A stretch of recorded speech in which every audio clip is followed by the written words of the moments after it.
The benefit of having an internal pelvic floor assessment is that the therapist can really test the strength, control, endurance, and power of your pelvic floor muscles. We can test and touch and feel where you might have tender spots, just like you can develop trigger points or tender points in your neck and shoulders where you kind of can hold stress. You can do the same thing in your pelvic floor. And often the pelvic floor is an area where women will hold tension and stress as well. Connected to your hips, connected to your inner thighs, we'll find tender spots there oftentimes.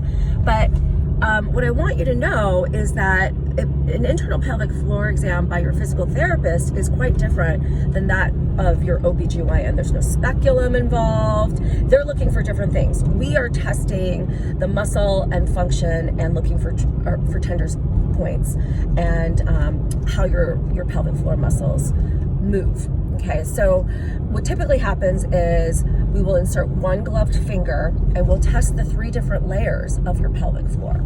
We'll ask you to cough and sneeze. We want to see what happens to your pelvic floor during those movements. We want to see how well you can contract against our finger. Can you hold the contraction? Can you let the contraction go slowly? Can you do 10 quick flicks? And sometimes we might have you do the same things in standing, because lying down, your pelvic floor may act very differently than when you're standing and you are working, those muscles are working against gravity. So